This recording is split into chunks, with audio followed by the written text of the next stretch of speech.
Hello, my name's Kim and I'm a quadruple amputee. I lost my hands and my legs above the knee, all because of a UTI that developed into sepsis. A lot of people aren't aware I'm currently waiting for a double hand transplant. I've been waiting for 3.5 years now. I've had an awful lot of calls in that time, and I mean an awful lot of calls. And unfortunately, I haven't had a match. And the reason for that is because with the organ donation list, it's for internal organs. It's not for external organs like hands. So they have to ask families for consent. And unfortunately, an awful lot of the time, the families aren't giving consent. Now, as far as I'm concerned, when I die, they can have anything they like. If they can't use anything, they can have it for science. If they need it, they can have it. I don't need it anymore. And I would like to help somebody else, help them to live their life, to have a good life. The organ transplant people say that a hand isn't life-saving, whereas obviously a heart, lung, kidney, etc. are life-saving. The professor at Leeds that does the hand transplants actually says he thinks it is life-saving. And I was asked, do you think it's life-saving? And I said, absolutely, yes, it's life-saving. So many people kill themselves. I wanted to kill myself when it first happened to me. I didn't want to live like this. So yes, it's life-saving, but it's also extremely life-changing.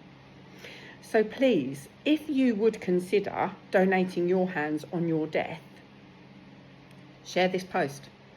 Tell your family and friends, well, no, your family. Tell your family, because they will be asked, could you donate? Would you donate? So please, if you would, tell them. They're no longer calling me. I won't get any more calls until they actually get a match. And that to me is harder than getting all those calls, because that gave me hope. Now, I just kind of feel, oh, it's never going to happen. I had hope before and I was thinking it's going to happen soon. It's going to happen soon. Now I'm just like, it's been 5 months since the last call, almost 5 months. And I'm just like, oh, well, it's not going to happen. I'll just carry on with life, you know, and it's hard. It's really hard. So please, please tell your family if you would consider donating your limbs. Make sure they're aware. I'd also like to add that the other reason that I haven't had a match is because of the immunology.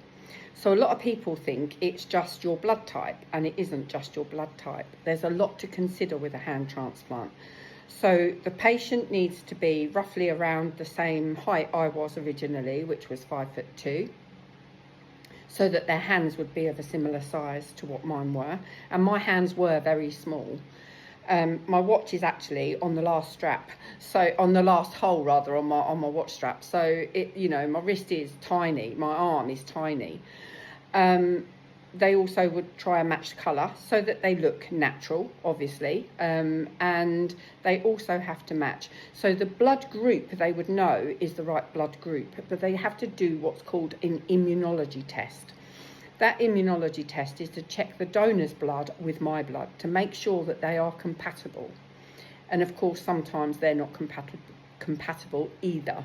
So there is that as well that's been involved. So a lot of the times it has been no consent, and a lot of the time it has been because of the no immunology match. Whether that's 50-50, whether it's more that there's no consent, I'm not sure. But yeah. A lot of the calls that I've had, obviously, they've phoned and they've actually said, oh, we haven't got consent yet. And they've had to go away, and they've phoned back. And when they've told me they haven't got consent, I've always thought that'll be a no. And every time it has been a no, obviously. So, yeah, not once have I had a yes to the immunology, to the family saying yes, and it being a match. So either way, you know, it's just not happening. But the more people that say yes, the higher chance of me getting my match. So yeah, I just thought I'd add that. So thank you so much for listening.